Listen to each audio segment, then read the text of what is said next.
Hey everybody, welcome to the Real Estate Rundown. Today I've got the great honor of having Jorge Abreu with me today. Jorge, say hi to everybody. Hi, everyone. Glad to See, be just here. like you told, guys. But you know what? Let's talk a little bit about what Jorge has done. He's been involved in investing for 14 years, and he started out with the single family. I think everybody's got to start there and get their feet wet. But then he went immediately to multifamily. He's gone on from there to do over 200 wholesales and 100 fix and flips. He's been building multifamily. He's been acquiring multifamily. You've just kind of been all over the place, man. Where are you at right now with how many doors are you in control of?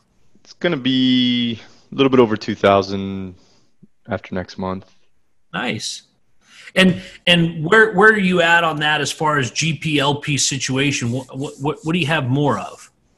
Yeah, so that's just GP. LP, right now I'm going to fall maybe a little bit under that, but I've got some new development on LP side too. So I don't know. It's pretty even. Okay. So let me ask you a question. Why would a GP get involved in an LP deal? Passive income. Yeah, but you're buying somebody else's, you're buying somebody else's sandwich there. I mean, doesn't your sandwich taste better? I mean, do you need to get involved in somebody else's deal? I enjoy it. I like to see how other teams manage their deals. I've made some really good relationships and teams that I trust. I like to spread the love, and I invest in my own deals as well. And yeah, Well, and I mean, that's the whole thing about multifamily, right? There's really kind of no wrong answer. And that's one thing that I love about the multifamily community is everybody's willing to help. Everybody's willing to jump in on your deal. Everybody's willing to give advice. Everybody's willing to coach. So to me, it totally makes a ton of sense as to, being in on other people's deals. Just my problem is as a developer, I'm always so deep in my own ground that I can't seem to find my way out enough to have an extra 50 laying around. But, that's just, my wife says that's just my problem. Nobody else has that problem. So, I'm sure there's others. yeah, well, I mean, we all do at some point, right? It's all the ebb and the flow. 1 minute you've got more than enough, and then you find two deals and you only got room for one. But, you still try and swallow them both. But what's the part about the GP side that you like in the most? I mean, what is it you really just really gets you up and gets you revved up in the morning? I mean, I've always liked transforming properties, even when it was single family. We have the construction company, so I enjoy changing the property, doing these massive upgrades. And, we just did a $7 million CapEx, and looking at the before and afters, I enjoy it. That was in Dallas? That was in Houston. Houston, okay. So tell us a little bit about that deal. That one was a 5-property portfolio, a little bit under 1,300 units. We closed it end of last year, and then started with the CapEx right away. We pretty much rebranded all the properties, paint, concrete work, roofing, a lot of HVAC, a lot of plumbing work. Started harding the properties, taking care of the deferred maintenance, making sure our existing residents were happy. And then we did several upgrades. We added some amenities, upgraded units. So how big of, I mean, you spent $7 million on CapEx. What was the buy on that? Total cap on that one was close to 90. And so you raised what? You're raising 20 million plus CapEx? 22 million. How does one go around? I mean, it's not every day you just wake up and go, hey, you know what, Sally, I want to raise $22 million. I mean, what's the process that gets you there? Team effort, one. Definitely wasn't just me or not even just my company, Elevate. We had a couple co-GPs on the deal, and then we brought in a preferred equity partner as well. That helped reach that goal. And how are you making these contacts? I mean, there's no yellow pages anymore, right? So you can't just, I mean, you could Google it, I guess. It's a weird market when you're looking for preferred equity or JV equity. A lot of phone calls, a lot of networking, and just trying to get to the right person. There's a lot of brokers out there. Nothing wrong with that, but they seem to put up a front like they're the actual straight to the money, and a lot of times they're not. So you got to be able to weed through that. So when you first saw this deal, what made you think that you were going to be able to eat this elephant? Just the team we had around us. So our main co-GP on the deal that we brought in, we found it. And then we brought it to a group that had experience taking down portfolios like this and had exited out of several of them. So we knew they could do it. You know, they've done it before and they can do it. So once we had them on board, we felt pretty confident. That's a pretty heavy lift. I'm not real great at math, but if you got about 2,000 doors on the GP side and this was 1,300 of them, you definitely had experience, but this was probably brought everything you had learned in the 700 doors to light speed and took you to a place that now if it's like 300 doors, why do I want to do something so small, right? I mean, why do we need to add them 300 at a time? We can do them 1,000 at a time, right? Yeah, it definitely does get you looking at things differently, for sure. And we do look at mainly bigger things now. That's amazing. So then your company took care of all of the CapEx on the deal? I mean, rebranding it, painting it, getting all the contractors in there, keeping the schedule, flipping units, all of that kind of stuff. How did that – now, you bought that last year? End of last year, yes. So you've been doing all this during COVID? Yeah. That was throw that in there too. Oh, yeah. So we just sprinkle a little more easy sauce on this and away you go, right, George? I mean, it's no big deal. I mean, $7 million contract on 5 properties. What could possibly go wrong? Oh, let's throw COVID in there. Yeah. Did that cause you any issues with tenants not being able to move out or any of that kind of stuff? As far as executing on the CapEx? Well, I mean, your CapEx, you got people that you were planning on being out. I mean, if you're like everybody, you looked at the rent roll and said, here's kind of my roadmap of how I'm going to go into here and do this and do this and do this. And then all of a sudden somebody says, well, I'm not moving and you can't make me. All of a sudden you're doing something different. Yeah, we did slow down a little bit on the turn upgrades during COVID, but we still had a decent amount of vacant units that we could work on. So we focused on knocking all those out, and then as soon as there were vacant units, we knocked those out. Where are you at now as far as, I mean, you've got all your CapEx done. Where are you at on your occupancy now? Man, it's actually 94 point something. Because guys, George will not lead you astray. 94 point something is not 95, right? Yeah. Well, we can tell that you don't come from a Pentecostal background because you would say between 3,000 and 5,000, and that's actually 3 people to 5,000 people, right? But when you're looking at something like that and you're seeing it not only get done, I mean, you're seeing extraordinary challenges come up because now you've got COVID to deal with. You've got, unprecedented. Had you been 5 months later closing on the deal, you probably wouldn't have closed or would still be trying to close. And now you're stuck. Now you're closed. It's almost as much of a curse as not getting it closed because now you got to wonder, am I going with the CapEx? You pull all this off. Now you're sitting at a 95% occupancy. You're feeling a little bit like a genius, aren't you? Yeah, right about there. We're working on the refi. Once that refi kicks in, I'll feel like a genius. That is just phenomenal, man. So what do you got on your plate next? I mean, what are you doing for Act 2, right?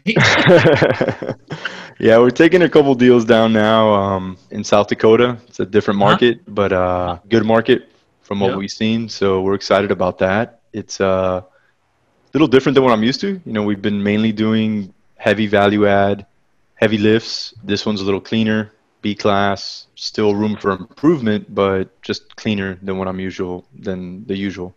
What was it that you saw in your first 700 units and all of the stuff back before that that gave you the feeling? I mean, I know this feeling because I've done stuff where you take 15 acres of raw ground and you create a 180 unit apartment complex. But what is it in your background that let you know, George, we can do this? This is not that big of a deal.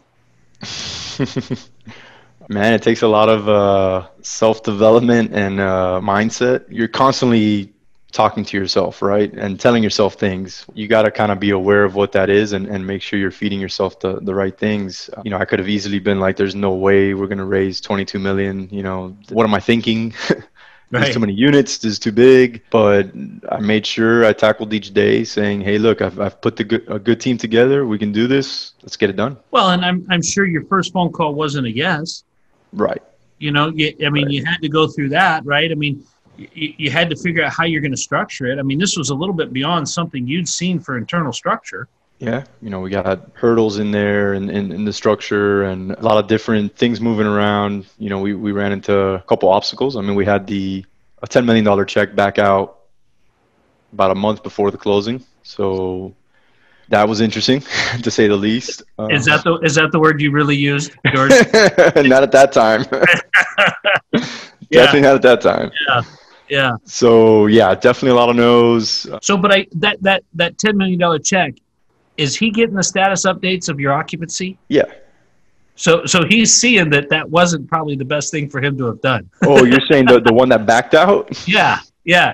We sending him the Friday reports, and here's where we're at. And sorry, that wasn't supposed to go to you, Dale, or Man, that's whoever it was. I gotta Just go, hey, listen, man. I mean, I get it. Everybody's got their reasons, but did you really want to miss out on that gravy train? Right. No, it's a little ninja marketing, right? A little commando marketing. I don't know. It might work. It might not. If it does, it's my idea. If it doesn't, it's yours. So. Well, I'll let you know because I think I'm going to try it. But that's great. I mean, and so then, you got a month to go. You think you got the whole thing pulled together. Now you just need half the money. Right. Kind of where you started this whole thing when someone brought the deal to you, right? I can just see you go 5 properties and see, I can circle about half of that. I can do half of this. And then the other half just went away and gee whiz. So again, more positive self-talk, more getting back on your game, more going back to what you know. Yeah, and hitting everyone back up. We had a couple other preferred equity partners that were interested, and we made it happen. I think we found somebody a week or a week and a half after that, and then kind of sped up their process. So looking at it, I mean, that's been a 14-year ride. You started doing this stuff in 2006. Here you are 14 years later. You just took down 1,300 in one gulp. Is this what you expected? Yeah, it was definitely part of the plan. It's a piece to the larger plan in mind. So none of this is a surprise to you. Where you're at today, how much you've done, what you've got accomplished, not really a surprise. No, I don't think so. I mean, it's throughout my life, whenever I've decided to focus on something, I usually do it at a pretty high level. So no, I'm not surprised. And, the reason I ask it so pointedly is because most of the people that I talk to that are successful to this level, George, they don't doubt themselves. They know what they're capable of. And the reality is 97% of the rest of the planet is also. They just let this 6 inches lie to them about what they really can do. And instead of using it for what it's supposed to be used for, they use it to create excuses to run this thing so that they don't have to be accountable to it. Because once you say you're going to do it, there's a lot that happens next that you can't really get out of after you've said that, right? Right. I mean, once you told everybody you're going to do it, they're like, whatever. Half the people show up just to watch you burn. Mm-hmm. And when you prove them right, they're the next guys in line to be in your next deal, right? Yeah. Yeah, no, I agree, man. I think it's almost like we naturally talk ourselves out of things, and unless we become aware, it's not going to change. You got to realize it, and then, like I said earlier, feed yourself the positivity that hey, you can do this. What are some of the things that you do on a regular basis that keep you with the right mindset and keep you headed the right direction? I mean, I'm a very strong believer of planning your days, your weeks, your quarters, and being very efficient with your time. I live and die by my calendar. And as far as mindset and keeping myself, I work out every morning. I think that's very important to how my day goes. There's days where I maybe don't work out and it just doesn't go the same. And keep telling myself I'm gonna be doing daily journaling, and I keep falling off. So I got to get back to that one. Yeah, maybe take something from Captain Kirk's book and just record it, on the way home. Take that last 10 minutes and that might work and do it that way. George's date, start date 2741, whatever. But and this is why I love doing this podcast, is because I get to meet people like yourself. And as unusual and as rare as you are, I have a lot of guests that are unusual and rare, and they function at the same kind of level and in different arenas, but they all have that same thing in common, that they're taking care of themselves, they're positive self-talk, they're working out, they're making sure that they as a person are a priority, because how are you supposed to get anything done if the tool's beat up, right? And then from there, once they're committing to it, they're following it through. I mean, you've got a lot of things in your resume here that we don't see, that were bumps and bruises and things that didn't go as planned. But I don't know that there's anything in your resume, correct me if I'm wrong, that you quit on. Not that I can think of, no. Yeah.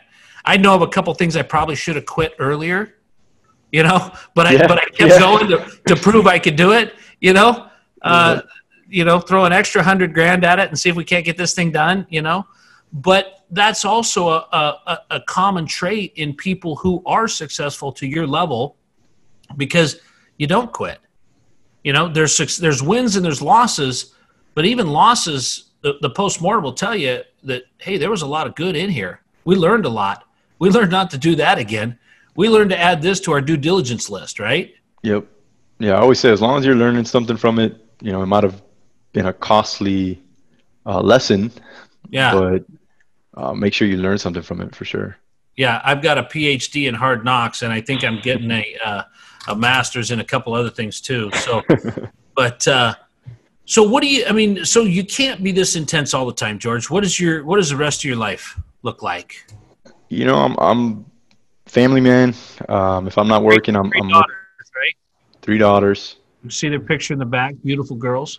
Thank you. If I'm not working, I'm with them, and I love taking them to their sports and just watching them excel. And yeah. I don't really do too much outside of family, working out, and work. Yeah. No, I hear you. You'll find that, and most people that I know that are highly successful aren't, they don't do 1,000 things. They do a couple of things really, really well. And, that's part of what makes them as successful as they are, because they're focused, they're driving it home. So what are you seeing, George, with everything that you learned out of COVID, with, you got a $7 million renovation you're doing on 5 properties. You've got, the government's telling us we can't kick people out. We got banks saying we don't care who you kick out, just make sure you make the payment. What did you come out of? We live in an entrepreneurial world that is more about what we can learn before they regulate it. What did you come out with that said, this is what we're going to do next time to keep ourselves from getting into a snafu here? I mean, what did you learn from it? Man, there was a lot of lessons throughout this. I learned that I think from now on, reserves in general is going to have a new meaning to it. You're going to want a pandemic reserve on your deals. But yeah. I did see that the other day on a deal. A guy said COVID underwritten. What, everybody gets a face mask? What's the deal? That's funny, man. I think there's going to be definitely some lasting effects and changes in multifamily in general, as far as I think things are going to be a lot more online and contactless, and I don't see that going away. It may not be 100% that route, but you're going to want to offer that for sure. Politics, I did not know that politics could change. So I never get into politics, and I'm not going to do that right now either. But come on, George. No way. I always stay far away from that. Yeah. But I learned that neither side really care, and politics to them comes first. Right. Some of the things I've seen done or not done just to benefit them. That's been pretty eye-opening. I'm not sure what. No, it definitely has. It lets us know that we are still the little guy. I mean, even at a 1,300 door takedown, you're still a little guy when it comes to the big wheel of government and how fast it wants to bring on relief or take it away or whatever. Yeah. And that's not the American dream we were all raised with. Yeah. I still can't understand this stimulus package that keeps being put off. I don't get it. Yeah, well, it's all about making it somebody else's problem or doing something different. If you think about it, this is the funny thing, that if you think about government as a whole, what would happen if they actually had to compete, right? I Right. mean, there would be no competition, because by the time they got out of subcommittee, we'd have it built. You know, you'd have it leased, you'd have it refinanced. Right. They'd come out of subcommittee and go, okay, we decided what color we're going to paint it, because we don't have that luxury, right? I mean, how long did you know about this 1,300 doors before you had to make a move? A couple days. Yeah, and you got the time once you got it under contract to put the plan in motion and to move forward, but you had to move, and you had to move now. Mm-hmm. And then it's, put your money, your livelihood, your signature, your car keys, put it all on the line, because you're the GP, you're signing on that. What does it feel like to you when you pull this off? I mean, you got 95% occupancy, 94 point something percent occupancy.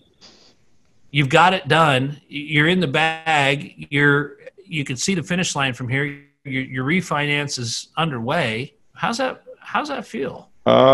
Feels good. Like I said, I still want to get that refi finalized, and it'll feel a little better. But yeah, I mean, with all the craziness, and all this was a large value add that we were right in the middle of when this hit. So for us to be able to take it and execute, yeah, that'd be huge. Well, George, what bit of advice would you look back on has served you the best over the last 14 years? What is the thing that you keep doing that someone's told you to do that's the best piece of advice you've been given that's gotten you a 1,300 door bite? Yeah, it's an easy one for me, man. It's focus. Don't get distracted by all the noise. Don't, this advice came to me, I'm sure, several times, but the time it really hit me is when I was typical man. That's how we learn, several times. Yeah. I was growing my construction company. We were doing all types of residential renovation work, all types of new construction, residential and multifamily, commercial renovations, multifamily renovations. So everything on the construction side. Right, we were investing in single family. We were investing in multifamily. We had some holds. We were doing fix and flips. It was trying to do too much, not really excelling the most that I could in one aspect. So I was hit with that advice at that moment, and started making moves. I started getting rid of certain aspects of the construction or the investing, and till today I'm 100% focused on multifamily investments and multifamily, and we still do commercial renovations too. But yeah, that's it. Focused and growing that. So you had to get rid of the "Sure we can do that" logo, or that was your tagline. Sure we can do that. Now it's just George does one thing. And I use the phrase "stay in your swim lane." I've learned a lot of lessons about what I can't do or what I'm not as good at by trying to. Sure, we can do that, and we can. But it just doesn't seem to work out as well because it's not in our wheelhouse. Yeah. Plus, you're pulling resources from whatever it is that you can do really well. Right. So, yeah. Right. Yeah, and that's the thing. If you've got that one trick, you only need to be a one-trick pony. You just need to do that trick again and again and again, and you'll be very successful. I've had several conversations with a large single-family builder in our area. He builds about 1,700 houses a year, and he builds one kind of house. It's this style, and he's got 45 different floor plans, but they're all low end. They're the economy version. Does the same thing again and again and again, but he's not trying to build luxury houses. He's not trying to build commercial space. He just does what he does, and he does it very well. Makes sense. And I've heard that from many people, that focus is definitely definitely a strong suit of those that are very successful. So, so you've got a goal. Tell us about this goal. Tell my listeners about this goal you've got for next year. So this was a pre-COVID goal, but it was getting to 10,000 doors by the end of next year. I don't know. I don't want to say I have to adjust that, but I'm definitely going to have to turn it up a notch. You're just going to have to use more hours in the day, right? Yep. So 10,000 doors. I mean, you're going to be buying everything that hits the market next 6 months, right? No. I mean, and that does this ever lead you to a place of retirement, or is this just are you getting to the place where this is now fun and this is what you're going to do with the rest of your life because it's become a game? Yeah, I mean, I love it. I'm gonna keep doing it. I don't want to say I'm not looking to retire, but I don't know. I'm not there yet. No, I mean, I've had the conversation many times about, when you love what you do, you don't work a day in your life. And my wife keeps reminding me that while I may not, some other people in my house do, and they'd like to go somewhere nice. And if I would hurry up and do what I'm doing and hurry up and get done, then we could, Yeah. So, Yeah, I do want to time management wise and free up more of my time for sure. But to me, that's not really slowing down what I'm doing. To me, that's adding more team members and better structure to where I have more time. Right. Because, I mean, at this point, you're kind of wearing a lot of the hats in there. I mean, you're running your construction company, you're fundraising, you're executing on the CapEx, you're the guy doing the due diligence. I mean, some of those can go to other people, right? Yep. Yeah. You got it. So let's just say, I'm not going to say that it's going to take you to 2022 to get to 10,000, but what's the goal after that? It's funny. I just talked about focus, and then I'm going to throw this in there, but I think at that point you can start adding different companies or different that complement that many doors and give you more control. So, we've got the construction company, but I would like to bring in in-house property management at some point. And then there's some other companies that I would like to look into. Still focus. Right. But once you focus and you've got your, you know where you want to be and you've got that structured, there's nothing wrong with several streams of income. Well, and that's, we do our own property management as well, but, we're always ground up development. We've always got construction going on. We started it because we wanted to have control of the job site, and we wanted both the tenant interface and the construction interface to be on the same team. But beyond that, we also found that, there's no better way to really knock your pre-leasing game out of the park other than to own that and to know that you've got, goals that are matching. And when construction schedules change, your team is with you on that. Yeah. And so we've always seen that, this is, an additional stream of income that you're going to give to somebody else, and you might as well have that whole setup be accountable, and what